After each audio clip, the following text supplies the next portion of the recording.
السلام علیکم ورحمۃ اللہ تعالی وبرکاتہ۔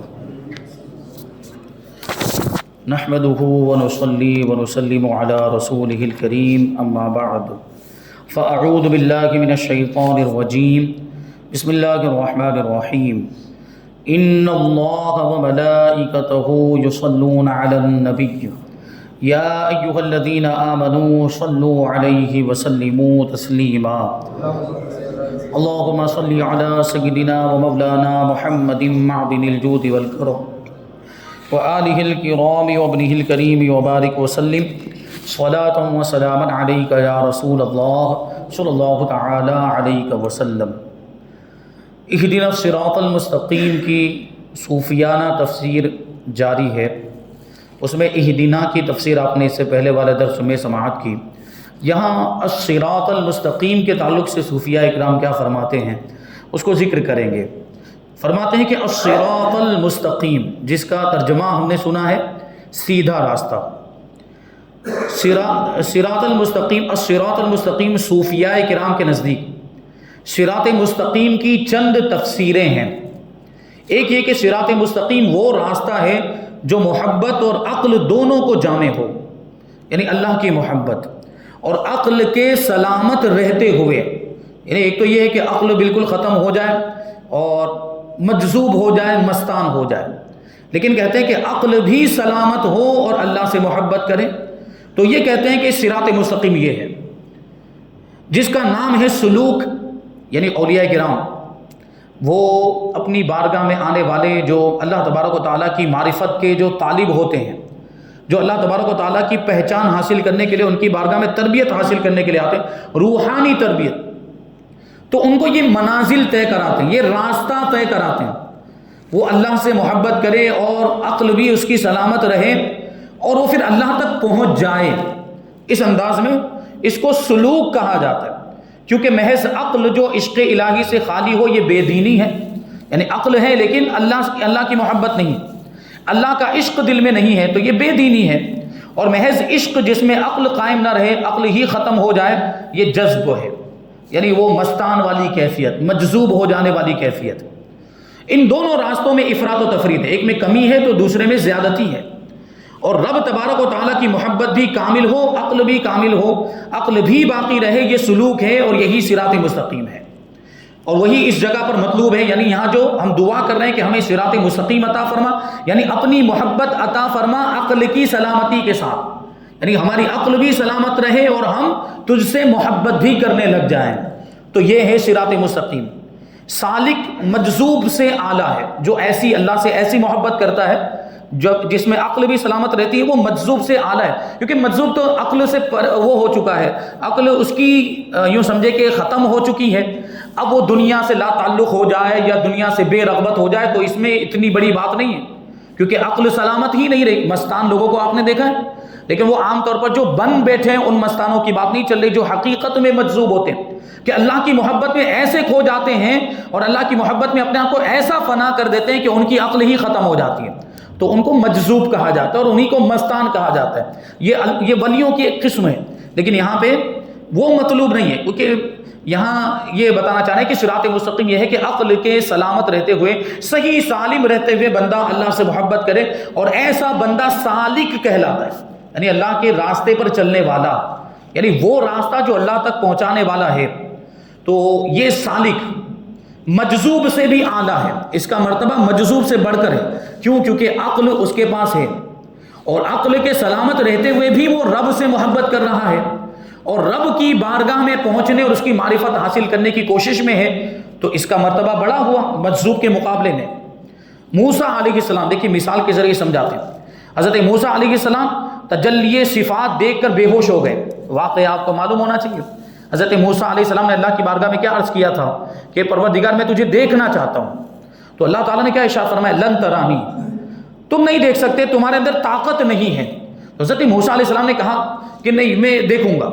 تو جب حضرت موسیٰ علیہ السلام نے اللہ کی بارگاہ میں بہت زیادہ عریضہ پیش کیا اور بہت زیادہ اصرار کیا، تو اللہ تبارک و تعالیٰ نے اپنے نور کی ایک تجلی کوہ طور پر ڈالی۔ سوچیں آپ، ایک تجلی کا یہ حال تھا، اس ایک تجلی کو دیکھنے کے بعد حضرت موسیٰ علیہ السلام کیا ہو گئے؟ بے ہوش ہو گئے، اس کو برداشت نہیں کر پائے، تو کیا ہوا؟ یہ جذب والی کیفیت طاری ہو گئی ان پر، یعنی عقل چلی گئی ان کی۔ بے ہوش آدمی ہوتا ہے تو کیا ہو جاتا ہے؟ عقل ختم ہو جاتی، بے ہوش آدمی کی عقل سلامت نہیں رہتی۔ تو یہ جذب والی کیفیت ہو گئی، حضرت موسیٰ علیہ السلام پر یہ کیفیت طاری ہو گئی۔ اور جبکہ دوسری جانب دیکھیں تو ہمارے آقا حضور نبی کریم صلی اللہ علیہ وسلم معراج میں عین ذات کو دیکھ کر بھی مسکراتے رہے، یعنی انہوں نے تو ایک تجلی کو دیکھا تھا، تجلی صفات کو دیکھا تھا تو بے ہوش ہو گئے، یعنی عقل ان کی ختم ہو گئی۔ جبکہ ہمارے آقا نے معراج کی رات میں اللہ تبارک و تعالیٰ کی عین ذات، ایک تجلی نہیں، اللہ کی عین ذات کو دیکھ لیا، اس کے باوجود مسکراتے رہے، بے ہوش ہونا تو بہت دور کی بات ہے۔ تو یہ ہوئی اصل جو کیفیت، جو عقل کی سلامتی کے ساتھ جو اللہ کی محبت، جس کو سلوک کہا گیا، یہ سلوک ہے۔ تو آگے یہ ایک تفسیر بیان کیا، دوسری تفسیر بیان کرتے ہیں۔ دوسری تفسیر یہ ہے کہ جو راستہ ذات الہی تک پہنچا دے وہ صراط مستقیم ہے، جو بھی راستہ اللہ تک پہنچائے وہ صراط مستقیم ہے، وہ سیدھا راستہ ہے، اور اس کے علاوہ دوسرے راستے افراط و تفریط سے خالی نہیں، یعنی اس میں کمی ہوگی، اس میں زیادتی ہوگی، اور ان راستوں پر جانے والا گمراہ ہو جائے گا۔ تو یہاں صراط مستقیم سے مراد کون سا راستہ ہے؟ جو اللہ تک پہنچانے والا راستہ ہو۔ یہ حضرات فقط جنت پر قناعت نہیں کرتے، یعنی اس راستے پر چلنے والے صرف جنت پر قناعت نہیں کرتے، یعنی ان کو جنت مل جائے تو وہ بھی ان کے لیے کافی نہیں ہوتی، اور حور و قصور پر صبر نہیں کرتے، یعنی جنت کے محلات مل جائیں، جنت کی حوریں مل جائیں، وہ اس پر بھی یہ بس نہیں کرتے، یہ تو اس راستے کو ہی ڈھونڈتے ہیں جس کی یہ منزلیں ہیں، یعنی یہ راستہ ہے اور اس میں جنت، یہ اس کا ایک پڑاؤ ہے۔ انسان جب مسافر جب سفر کرتا ہے تو سفر میں ٹھہرتے ٹھہرتے جاتا ہے، کہیں پر رکتا ہے بیچ میں، ایک مرتبہ، دو مرتبہ، تین مرتبہ، ایسے رکتے کہ نہیں رکتے۔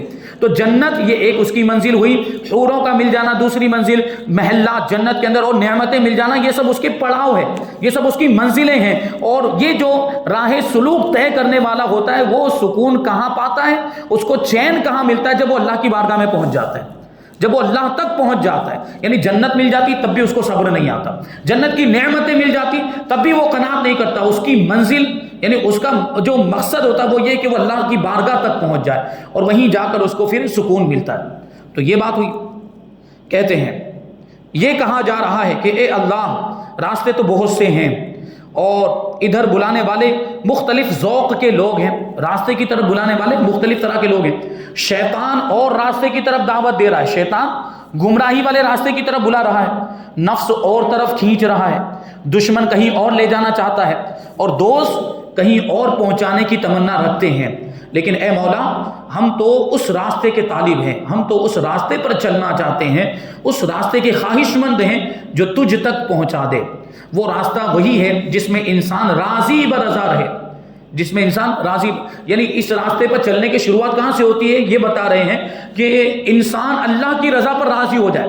اس کا سیدھا مطلب یہ ہے کہ اللہ جس حالت میں رکھے بندہ راضی رہے، مصیبت ہو تو بھی راضی رہے، اور نعمت ملے تو بھی راضی رہے، آرام میں ہو تب بھی اللہ کی رضا پر راضی رہے، بیماری آ جائے تب بھی اللہ کی رضا پر راضی رہے۔ یہاں سے اس راستے کی شروعات ہوتی ہے، یہاں سے بندے کو معرفت اور وہ سلوک کی راہ وہ ملنا شروع ہوتی ہے۔ علماء کرام کے نزدیک اچھے عقیدے قلب کا سیدھا راستہ ہے، دل کا اچھا عقیدہ اختیار کرے تو دل سیدھے راستے پر آ جاتا ہے، اور نیک اعمال قالب کا صراط مستقیم، قالب مطلب جسم، نیک عمل انسان کرنے لگ جائے تو گویا کہ اس نے اپنے جسم کو سیدھے راستے پر لگا دیا، تو یہ جسم کا سیدھا راستہ ہو گیا جو مومن کو جنت تک پہنچاتا ہے۔ صوفیاء کرام کے نزدیک سلسلہ مشائخ وہ سیدھا راستہ ہے جو مومن کو اللہ تک پہنچاتا ہے۔ سلسلہ مشائخ یعنی پیران اعظام کا جو سلسلہ ہوتا ہے، جو مرید بنتے، تو ہم دیکھتے ہیں ان کا سلسلہ، اور تقریباً سارے سلسلوں کے جو مریدین ہیں یا پیران طریقت، ان کے پاس ان کا شجرہ ہوتا ہے، شجرہ طریقت ہوتا ہے، پیری مریدی کا بیعت و ارادت کا شجرہ ہوتا ہے، اور وہ شجرہ حضور پاک صلی اللہ علیہ وسلم تک پہنچتا ہے کہ یہ پیر، ان کے پیر وہ تھے، ان کے پیر وہ تھے، ان کے پیر وہ، ایسے سلسلہ حضور تک پہنچتا ہے۔ یہ پیر کی ایک بنیادی شرط، 4 شرطوں میں سے پیر کی ایک بنیادی شرط ہے کہ اس کا سلسلہ رسول اللہ صلی اللہ علیہ وسلم تک پہنچتا ہو۔ تو اکثر پیران نظام کے اندر ہم دیکھتے ہیں کہ یہ ان کے پاس ہوتا ہے، تو یہ سلسلہ دیکھیں حضور تک پہنچاتا ہے، اور جو حضور تک پہنچ گیا حضور اس کو اللہ تک پہنچا دیتے ہیں۔ تو یہ مشائخ اعظام کا جو سلسلہ، پیران طریقت کا جو سلسلہ ہے، یہ بھی یہ سیدھا راستہ ہے جو مومن کو اللہ تبارک و تعالیٰ تک پہنچاتا ہے۔ تو اس دعا سے چند مسئلے معلوم ہوئے. ایک یہ کہ ہر شخص مرتے وقت تک راستے میں ہے، یعنی جب تک ہم زندہ ہیں ہم چل رہے ہیں، یعنی ہم سفر کر رہے ہیں. منزل پر بعد موت پہنچے گا ہر شخص، یعنی مرنے کے بعد ہم منزل پر پہنچیں گے. ابھی ہم منزل پر نہیں پہنچے، ابھی ہم سفر ہی میں ہیں. جیسے مسافر راستے میں مال و متاع کی نگرانی کرتا ہے، مسافر جو ساتھ میں سامان لے کر چلتا ہے، اس کے ساتھ بیگ ہوگا، کپڑے ہوں گے، کھانے پینے کی چیزیں ہوں گی، اس کی وہ حفاظت کرتا ہے، کیونکہ اس کو معلوم ہے کہ راستے میں ان چیزوں کی ضرورت پڑتی ہے. تو وہ راستے میں جو سامان ساتھ میں لے کر چلا ہے، مسافر اس کی نگرانی کرتا ہے، اس کی حفاظت کرتا ہے. ایسے ہی ہر شخص اپنے اعمال کا نگراں ہے، یعنی ہر شخص کو اپنے اعمال کی نگرانی کرنی چاہیے، حفاظت کرنی چاہیے، غور و فکر کرنا چاہیے کہ میں جو کام کر رہا ہوں وہ صحیح ہے یا غلط ہے، میں اچھے کام کر رہا ہوں یا برے کام کر رہا ہوں، نیک اعمال کر رہا ہوں یا برے اعمال کر رہا ہوں. کیونکہ نیک اعمال یہ سیدھے راستے پر ہمارے لیے چلنے میں آسانی پیدا کرتے ہیں، اور برے کاموں کی وجہ سے دشواریاں پیش آتی ہیں، تو اسی کو کہتے ہیں. دوسرے یہ کہ اللہ کی بڑی نعمت یہ ہے کہ انسان کو سیدھا راستہ چلنے کی توفیق مل جائے. اسی لیے سورہ فاتحہ میں صرف اس کی دعا کرائی گئی کہ ہمیں سیدھے راستے پر چلا. اور تیسرے یہ کہ اللہ تبارک و تعالیٰ تک بغیر وسیلے کے کوئی پہنچ نہیں سکتا. اللہ تعالیٰ تک پہنچنے کے لیے وسیلہ ضروری ہے، ورنہ پھر راستے کی کیا ضرورت ہوتی. تو راستہ بھی تو ایک وسیلہ ہوا، راستے کے ذریعے اللہ تبارک و تعالیٰ کی بارگاہ میں پہنچا جاتا ہے. رب تو ہم سے بہت قریب ہے. اس نے تو فرمایا کہ میں تو انسان کی رگے جان سے بھی قریب ہوں، شہرگ سے بھی. جو وہ جان کی جو رگ ہوتی ہے کہ اس کو کاٹ دیا جائے تو انسان مر جائے، اس کو رگے جان کہا جاتا ہے، اس کو شہرگ بھی کہا جاتا ہے. اللہ تبارک و تعالیٰ ہر انسان سے، اپنے بندے سے اس شہرگ سے بھی زیادہ قریب ہے. تو رب تو قریب ہے لیکن ہمیں اس کی معرفت حاصل نہیں ہو پاتی، مگر اس سے رب ہم سے قریب ہے مگر بندہ اس سے دور ہے. بندہ اس اعتبار سے کہ وہ اللہ کو نہیں جان پاتا، وہ اللہ کی معرفت حاصل نہیں کر پاتا. تو رب تو اس سے قریب ہے لیکن معرفت نہ ہونے کی وجہ سے بندہ اس سے دور ہے. اس لیے ہم راہ طے کرنے کے محتاج ہیں، راستہ چلنے کے محتاج ہیں، تاکہ راستے پہ چل کر ہم رب تک پہنچ سکیں. تو تفسیر کبیر میں اس جگہ پر ایک حکایت نقل کی گئی ہے جو حضرت ابراہیم بن ادہم رضی اللہ تعالیٰ عنہ کا واقعہ. دیکھیے توجہ کے ساتھ سماعت کریں گے، بڑی وہ گہرائی والی بات اس میں بیان کی ہے. حضرت ابراہیم بن ادہم جو سلسلہ چشتیہ کے بڑے ہی معتبر برگزیدہ اللہ کے ولی گزرے. حضرت ابراہیم بن ادہم پا پیادہ ہی حج کو جا رہے تھے. پا پیادہ مطلب پیدل، کوئی سواری نہیں تھی، گھوڑا، اونٹ، بیل گاڑی، گھوڑا گاڑی کچھ بھی نہیں، پیدل ہی. یہ اللہ والوں کے الگ انداز ہوتے ہیں. وہ پیدل سفر کر رہے تھے، حج کرنے کے لیے جا رہے تھے. تو کیا ہوا، راستے میں ایک ناقہ سوار بدوی نے پوچھا، یعنی ایک آدمی دیہات کا رہنے والا جو اونٹ پر سوار ہو کر جا رہا تھا. تو اس نے پوچھا کہ آپ کہاں جا رہے ہیں؟ حضرت ابراہیم بن ادہم سے پوچھ لیا اس نے. اب یہ دیکھیں وہ گاؤں دیہات کے رہنے والے تو وہ شہر کی تہذیب اور شہر کے آداب سے واقف نہیں ہوتے. تو اس نے سوال پوچھ لیا کہ آپ یہ پیدل کہاں جا رہے ہیں؟ تو حضرت ابراہیم بن ادہم نے فرمایا کہ بیت اللہ شریف، یعنی حج کرنے کے لیے جا رہا ہوں. تو اس نے کہا آپ دیوانے معلوم ہوتے ہیں، اتنا لمبا سفر، نہ آپ کے پاس سواری ہے، نہ توشہ، نہ کوئی سامان ساتھ میں لیا، ایسے ہی چل دیا. سواری بھی نہیں تھی اور سامان سفر بھی ساتھ میں نہیں تھا. سفر میں جب ہم جاتے ہیں تو ہم تو تھوڑا سا بھی سفر ہو تو اس کی تیاری کرتے ہیں کہ ناشتہ لے کر جاتے ہیں، کھانے کی چیزیں لے کر جاتے ہیں، لباس، کپڑے وغیرہ لے کے جاتے ہیں. لیکن حضرت ابراہیم بن ادہم نے کوئی سامان بھی ساتھ میں نہیں لیا تھا، سفر کا توشہ بھی ساتھ میں نہیں لیا تھا. تو وہ کیا کہتا ہے آگے، شاید آپ کو موت لائی ہے. یعنی اس طرح تو کوئی دیوانہ ہی سفر کرتا ہے کہ آپ ایسے سفر کریں گے تو سامان کچھ بھی نہیں ہے آپ کے ساتھ میں، اور سفر میں آپ تھک جائیں گے، سواری نہ ہونے کی وجہ سے سخت تکلیف میں پڑ جائیں گے، اور اس طرح آپ کا انتقال بھی ہو سکتا ہے. تو حضرت ابراہیم بن ادہم نے کیا جواب دیا وہ سنیں. حضرت ابراہیم رضی اللہ تعالیٰ عنہ نے فرمایا کہ تیرے پاس ایک سواری ہے، یہ اونٹنی تیرے پاس ایک سواری ہے، اور میرے پاس تو بہت ساری سواریاں ہیں. تیرے پاس ایک ہے، میرے پاس بہت ساری سواریاں ہیں.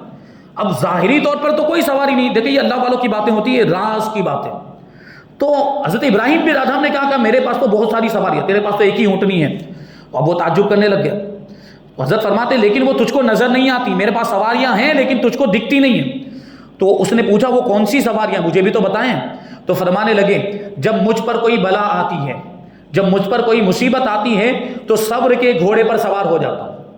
صبر کا گھوڑا نظر نہیں آتا، یعنی میں صبر اختیار کرتا ہوں تو مصیبت میں آسانی پیدا ہو جاتی ہے. یعنی کہ یہ غور کرنے کی ضرورت، ایک ایک جو بات ہے یہ قیمتی موتی کے برابر ہے. اور اس میں پوری پوری زندگی کا فلسفہ بیان کیا گیا. جب ہم اپنے حالات پر غور کریں, ہمیں جب کسی مصیبت آ جائے تو ہم کیسے بے چین اور بے قرار ہو جاتے ہیں. معاذ اللہ بسا اوقات کچھ لوگوں کے معاملات ایسے بھی سننے میں آتے ہیں کہ وہ شکایت کے الفاظ بھی اپنی زبان پر لے آتے ہیں. تو دیکھیے اللہ والوں کی زندگی سے ہمیں سبق حاصل کرنا چاہیے.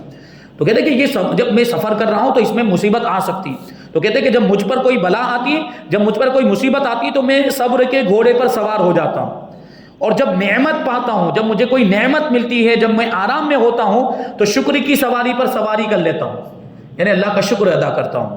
اور جب کوئی رب کی قضا آتی, یعنی جب رب کا حکم آتا ہے تو رضا پر سوار ہو جاتا ہوں, یعنی رب کے حکم پر میں راضی رہتا ہوں, یعنی اللہ مجھے جس حالت میں رکھے میں اس پر راضی ہوں. اور جب نفس کسی طرف بلاتا ہے, نفس مجھے کسی کام کی طرف, کسی غلط کام کی طرف بلاتا ہے تو اپنی عمر پر بے اعتمادی کے گھوڑے پر سوار ہو جاتا ہوں. یعنی یہ چیز ہے کہ مجھے اپنی عمر پر بھروسہ نہیں ہے, میری عمر کب بھی ختم ہو جائے, میں کب مر جاؤں, میرا انتقال کب ہو جائے. تو اس کو کہتے ہیں عمر پر بے اعتمادی. یہ بھی انسان کے اندر ہونا چاہیے. آدمی بڑی بڑی امیدیں لگا کر بیٹھا ہوا ہے کہ میں تو اتنا جیوں گا, میں اتنے سال تک زندہ رہوں گا, یہ کر لوں گا, وہ کر لوں گا, یہ باتیں ہوتی. اور یہ لوگ جو آج کل جو یہ شلگلا دیتے ہیں لوگوں کو کہ یہ 4 دن کی زندگی انجوائے کر لو, اس کا مزہ اٹھا لو. تو اللہ والوں کی زندگی سے ہمیں سبق حاصل کرنا چاہیے. وہ اپنے نفس کی تربیت اس طرح کر رہے ہیں کہ یہ عمر زیادہ, یہ زندگی زیادہ ٹائم تک باقی رہنے والی نہیں ہے, انسان کبھی بھی مر سکتا ہے. ہمیں آپ کو اتنا تو یقین ہے کہ موت آنے والی ہے, لیکن موت کب آئے گی, ہماری موت کا وقت کب لکھا گیا ہے یہ نہیں معلوم. ہو سکتا ہے ہم کل مر جائیں, 1 گھنٹے کے بعد مر جائیں, 1 مہینے کے بعد مر جائیں. تو جب نفس کسی برائی کی طرف بلاتا ہے, حضرت ابراہیم بن ادھم کہتے ہیں تو میں عمر پر بے اعتمادی کے گھوڑے پر سوار ہو جاتا ہوں, یعنی اپنے نفس کی اس طرح تربیت کرتا ہوں کہ یہ عمر زیادہ رہنے والی نہیں, یہ عمر بہت مختصر سی ہے, اس لیے گناہ کا کام نہ کرو بلکہ نیک کام کرو جو اس زندگی کے بعد کام آنے والے ہیں, جو آخرت میں کام آنے والے ہیں. تو یہ دیکھیں اب یہ جب جوابات اس نے سنے تو بدوی بولا, وہ دیہاتی بولا, بے شک آپ سوار ہیں, میں پیدل ہوں. یعنی سواری تو آپ کے پاس ہے, اصل سواریاں تو یہ ہیں, میرے پاس تو اونٹنی ہے لیکن وہ نہ ہونے کے برابر, میں تو گویا کہ پیدل ہوں. جس طرح کے دنیاوی سفروں میں مختلف سواریاں چاہیے, کہیں ٹانگے پر جاتے ہیں, کہیں ریل میں سفر کرتے ہیں, کہیں موٹر سائیکل پر سفر کرتے ہیں, کہیں کار میں سفر کرتے ہیں, کہیں جہاز سے جاتے ہیں, اور کہیں وہ سمندر والے جہاز میں سفر طے کرتے ہیں. تو کہتے ہیں ہوائی جہاز پر سوار ہو کر فضا کی سیر کرتے ہیں, ہوا میں اڑتے ہیں.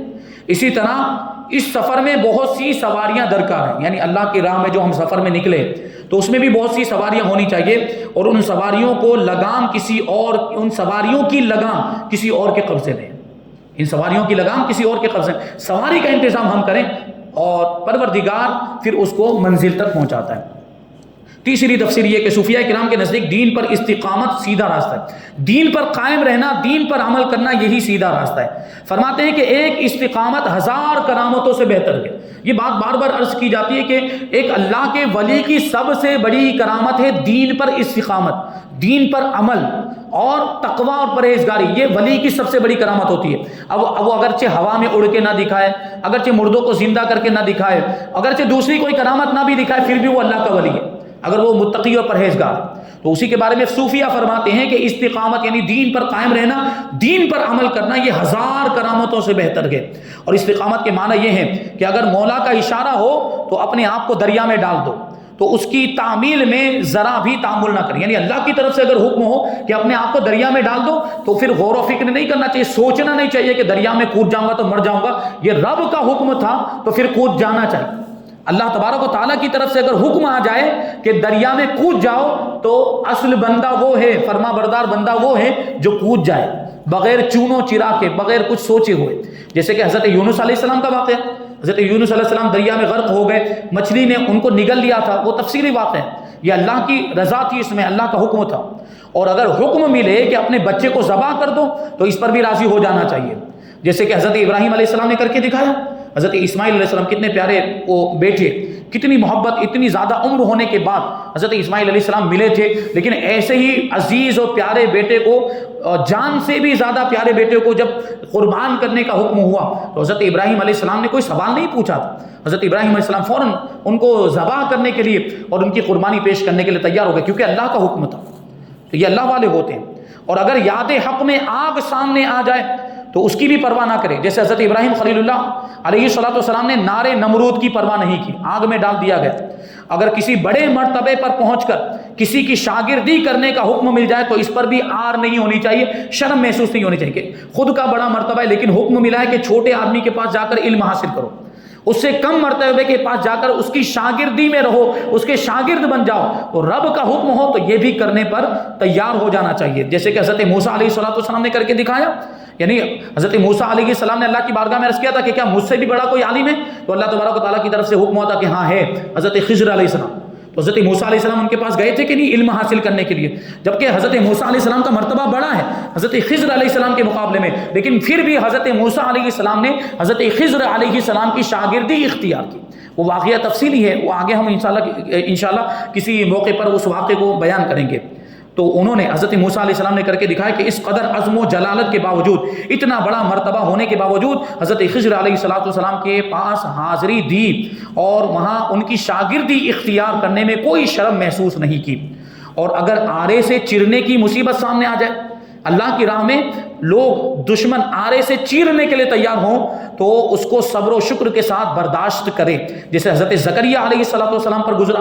حضرت زکریا کو وہ واقعہ مشہور ہے کہ دشمن مارنے کے لیے آئے, تو حضرت زکریا علیہ السلام جب ایسے دشمنوں سے دور جا رہے تھے, سامنے ایک درخت ہے, تو حضرت زکریا علیہ السلام اللہ کے نبی ہیں, انہوں نے اس درخت کو حکم دیا کہ تو چیر جا اور مجھے اپنے اندر محفوظ کر لے. تو وہ درخت جو ہے 2 ٹکڑے ہو گیا, حضرت زکریا علیہ السلام اس میں چلے گئے درخت کے اندر, اور پھر وہ درخت واپس مل گیا.